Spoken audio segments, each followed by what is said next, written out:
If you're watching this, you're either a subscriber of the Regarding Do letters, and if that's the case, then maybe you're seeing this right in your inbox. What this is a video that goes with the letter. So the letter is right below this if you are a subscriber. And if you're not a subscriber, maybe you're browsing Substack or browsing YouTube. I'm daring myself to post it publicly, but what I'll be doing is reading aloud a letter from my newsletter. And if you are a subscriber and you like this video format, let me know by commenting below the post or replying directly in email, replying beneath the video if you want, whatever. I would love to know from you. I think it's kind of fun, and I am practicing being on camera more, so we're just trying this out. If you aren't yet subscribed to these letters, maybe we're new to each other. If we are, my name is Maggie. I run a creative research studio called Regarding Do that exists to support you in reconnecting with yourself, staying connected to yourself through the creative process specifically, and then also life as creative process, life as a creative practice, and this whole thing of living out loud. So I share an enormous amount of value on these very things in the letters. They're free to receive, and you can subscribe below this video at the link. It's regardingdo.substack.com if you know about Substack. And so I am practicing boldness right now by getting on camera. That's one of my challenges for the year. Last year I sent a letter out called Spring of Practicing Boldness, and I love that. I love a spring of practicing boldness, and one that has room for fumbling, has room for, our sensitivities and just being ourselves. So I'm trying that right now, and I want to thank you for witnessing me in that. If you are new to this work, I won't get into it right now because I'm not reading the letter. I'm already going on a tangent, but go through the archives because I've shared very openly around getting on camera, recording podcast episodes, the fear, the panic of publishing a newsletter in the beginning, and even posting on Instagram. I remember I would feel so much panic, and I've talked a lot about that.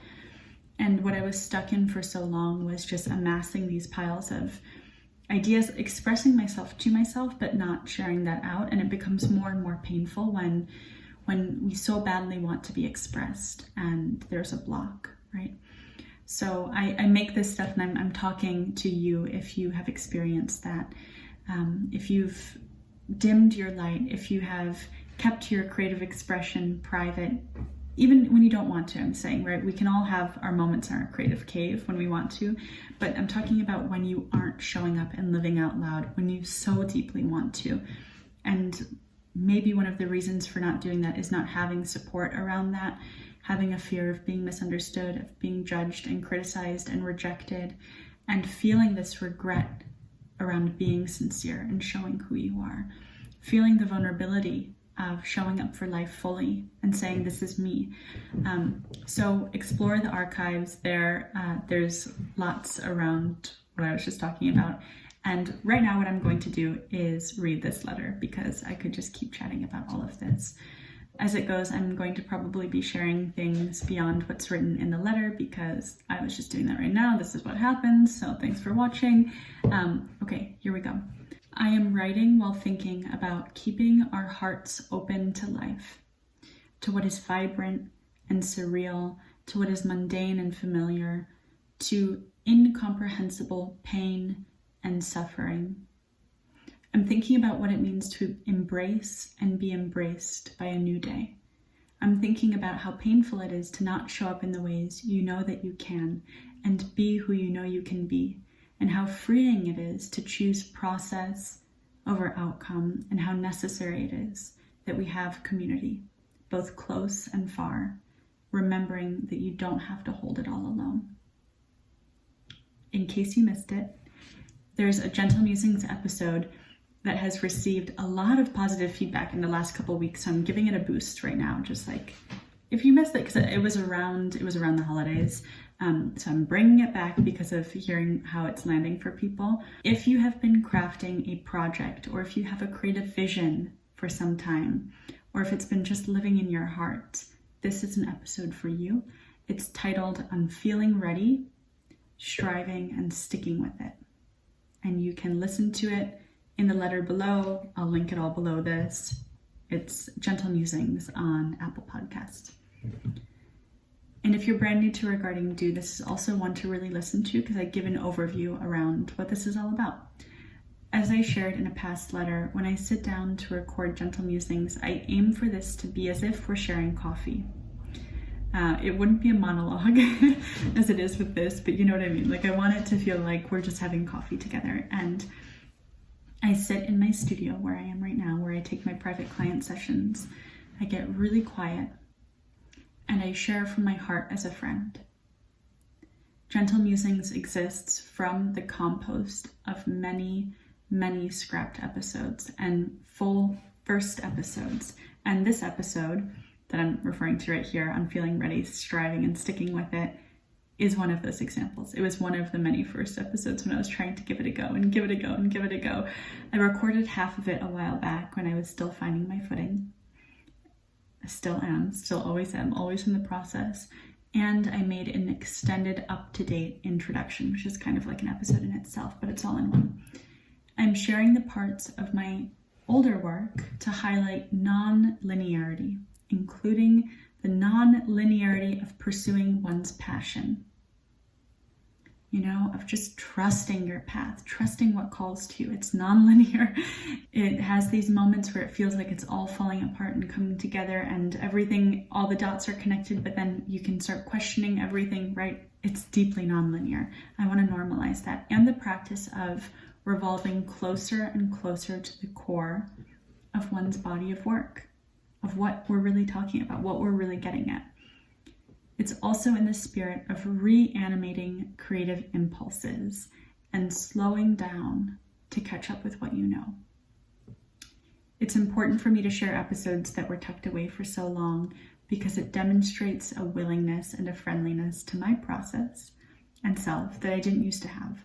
If you too have a pile of writing or paintings or videos or songs or poems or anything like that, if you have a pile of ideas and a pile of desires that have yet to take form, if you're longing to share these, whether that means sharing them with yourself, like actually trusting and listening and giving them time, whether that means sharing them with your friends or your family. When I started Regarding Do, I could not talk about it with friends, and when I tried to, it was excruciating, and this is a whole thing into itself. But if you're looking to share yourself more fully, this could be online, this could be offline, this could be through a business. You know, maybe you are showing up and you're just ready to be practicing that boldness in a bigger way.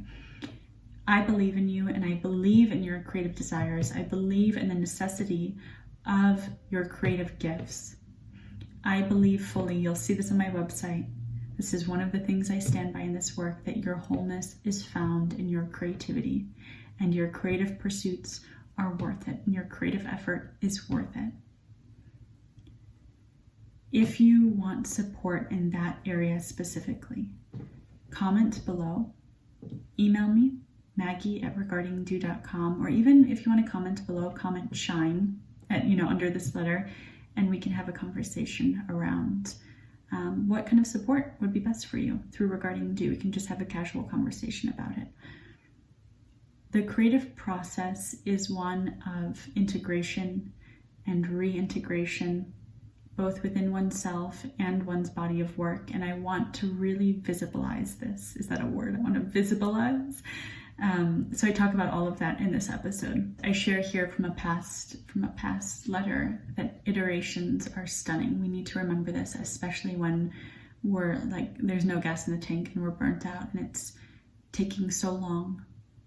And we have put in everything we've got, that your iterations are stunning. And this is what I said about it, that an iteration is a repeated utterance.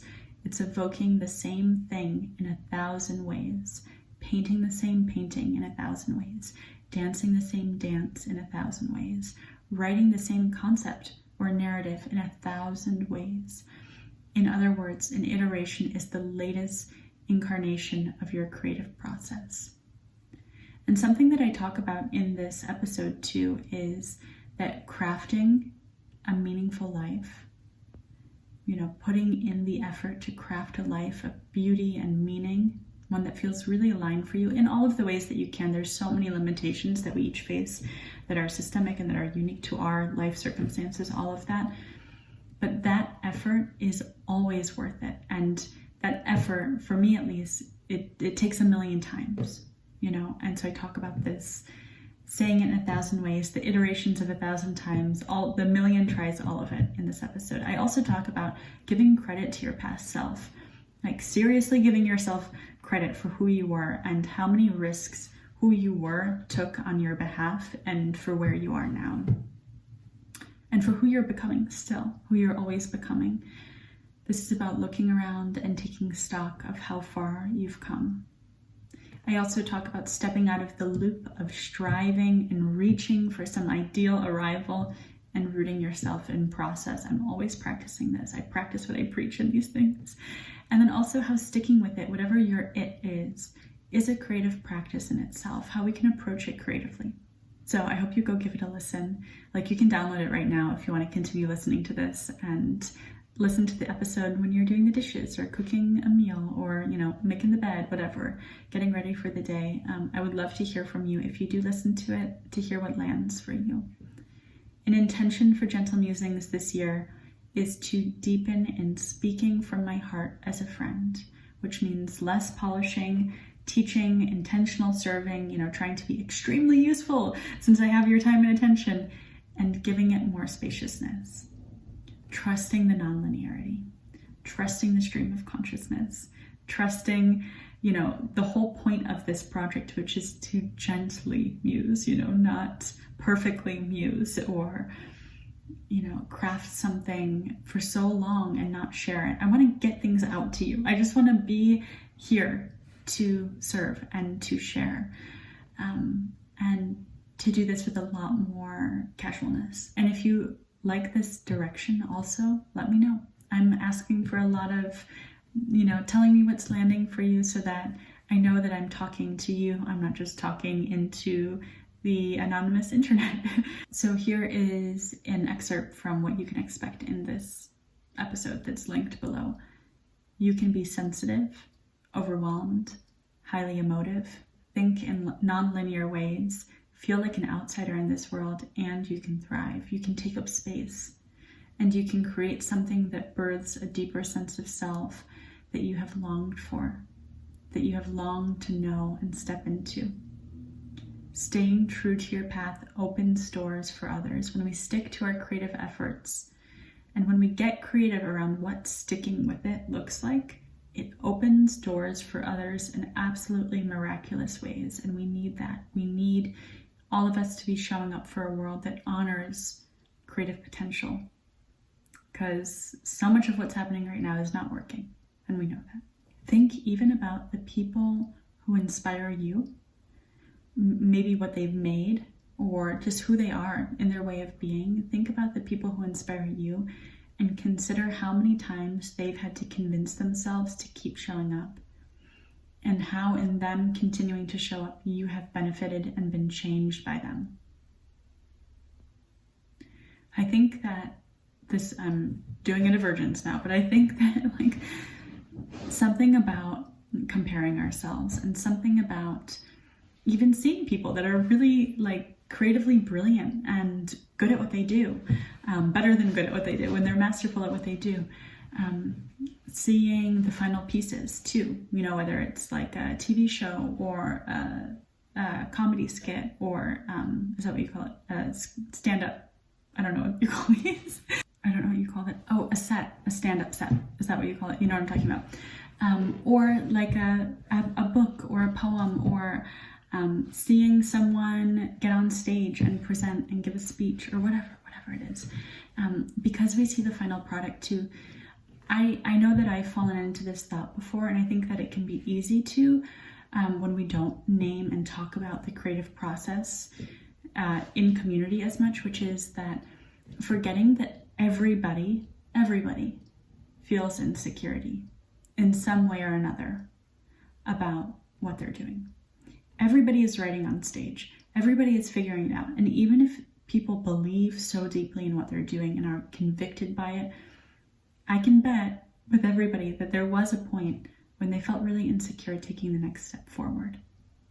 Or that there are those points that come up, when maybe when exhaustion is present, or when something really fell flat, or there was a mistake or something out of integrity where they feel really insecure about it. And so just remembering that the people that you look toward for inspiration had to, I'm proposing right now, had to convince themselves to stick with it and keep going, and that it was worth it, that their creative efforts meant something, and that it would mean something to others. And so that goes back to you too, that your creative desires are so worth it, and your creative efforts are never lost, no matter what your timeline is, no matter what the outcome is, no matter if people get it or don't get it right away. If you've already listened also to the episode, let me know. Drop a 5-star review, please. Drop a comment. I obviously want to hear from you. The other thing is that this Sunday, it's the last Sunday of every month. So if you're seeing this at a later time, last Sunday of every month, there's a journaling circle. And this journaling circle is at 11 a.m. Eastern time for 30 minutes, last Sunday of every month on Zoom. And it's for paid subscribers of the Regarding Do letters, which is $5. This is a really nourishing time together. So what can you expect from this? There are no introductions. There are no breakout rooms. There's just me giving some prompts and all of us writing together. So, it's like an end of the month ritual for you if you want to do that. If you've been meaning to write more, if you have been feeling disconnected from yourself, or if whenever you sit down to write, you're like, I don't even know what to write about. I need some journal prompts. Or maybe you just don't want to write alone. It is such magic to write together in community. I can say that for sure because I've been doing that for years now. So I would love to see you there. If you want to join, all you need to do is become a paid subscriber of the Regarding Do letters, and you're automatically invited. I send you the information, and then we get to write together. Again, that's happening on February 25th at 11 a.m. Eastern time on Zoom, 30 minutes. Get a bunch of writing in, and I hope to see you there. If it's your first time joining one of the spaces that I facilitate, people have talked about how connected they feel, how lush it feels, and playful and open. It's grounding to journal together. So, this is why I do it. Okay, last thing is that I have been crafting something behind the scenes, which I am now bringing into conversation. I am making my process visible, which is that I have been making a guide all about what to do when you're stuck in a rut. This could look like an afternoon slump. This could look like a seasonal rut. I'm not just saying a creative rut or anything like that, but when you're stuck in a rut, kind of like a toolbox, a guide for you, and one that points you back to yourself so that you have something to work with. And I would love to hear from you so that this speaks to you around what would be meaningful in this guide. Please comment below, rut or slump, kind of ugly words, right? And we can have a conversation about that. And when I say comment below, if you're watching this on YouTube, don't comment below the video. Go to the post or send me an email at maggie@regardingdo.com. All right, that's all I got for you. Wishing you a lot of gentleness in your day. Wishing you wakefulness in how you move through these times. And connection to what matters most, with the courage to show up for that. Hope to see you on Sunday at the Journaling Circle, and talk soon.